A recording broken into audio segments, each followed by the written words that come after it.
Rádio Jovem Pan Santos.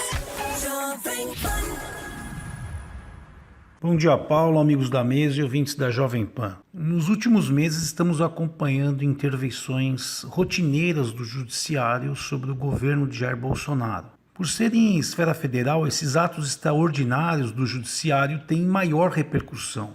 Porém, desde a promulgação da Constituição de 1988, todos os estados e municípios vêm sofrendo com intervenções absurdas e arbitrárias do Judiciário, com pouquíssimas possibilidades de argumentação. Do cancelamento de projetos que poderiam resultar em mais recursos e empregos para as municipalidades, até a obrigação de entregar medicamentos excêntricos, sem respeitar os limites orçamentários, os ministérios públicos vêm governando, entre aspas, as cidades, sem a anuência dos eleitores. O Instituto IBESP, preocupado com essa situação, realizou pesquisa com 600 gestores públicos brasileiros, prefeitos e secretários municipais. E o resultado é alarmante. 51% deles afirmam que o judiciário invade totalmente a competência do executivo municipal. 27% dizem que o judiciário invade parcialmente.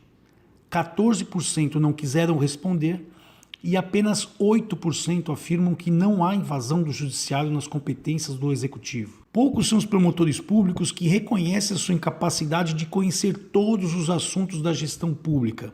E não há uma linha sequer na Constituição Federal que autorize essa invasão nos outros poderes. Porém, o que vemos é o apoio ignorante da população, os aplausos da grande mídia e a postura acovardada dos poderes executivos e legislativos, federal, estaduais e municipais, para colocar fim a essa situação e tentarmos, enfim, convivermos em uma república. A Constituição de 88 deu maiores poderes às instituições judiciárias do Brasil, o que é louvável, se esquecendo, porém, de que elas são formadas por pessoas, e pessoas têm ideologias, interesses políticos e financeiros. E fica cada vez mais claro que as intervenções do judiciário são baseadas em percepções pessoais e políticas, e não técnicas e republicanas.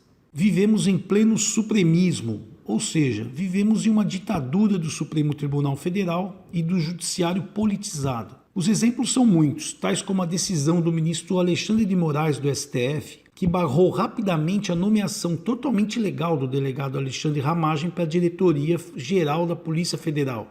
E, em compensação, não emitiu nenhum tipo de comentário contra a nomeação do deputado Fábio Faria para o Ministério das Comunicações, mesmo pesando contra ele, Faria, a suspensão de ser um dos citados na Operação Lava Jato. O Congresso Nacional precisa urgentemente reformar a estrutura judiciária do Brasil. A forma de escolha e a vitaliciedade do cargo no STF, por exemplo, causam danos à população. O ex-ministro José Dirceu expôs de forma clara como e por que os ministros do STF foram escolhidos durante os governos do PT. Todos tinham visão ideológica progressista e se comprometeram a defender as bandeiras da esquerda brasileira, mesmo estando em um país majoritariamente conservador. Para você ter uma ideia de como o processo foi e é tão antirrepublicano, Dirceu fala hoje abertamente como o ministro Fux fez para buscar apoio dos políticos para ser escolhido do STF. Ele simplesmente se comprometeu em livrar todos os envolvidos do processo do mensalão caso fosse nomeado no STF.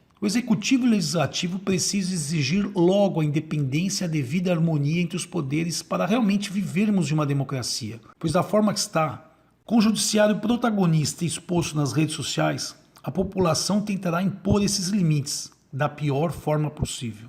Eu sou Marcelo de Giuseppe, cientista político do Instituto de Planejamento Estratégico IBESP. Um bom dia aos ouvintes da Jovem Pan.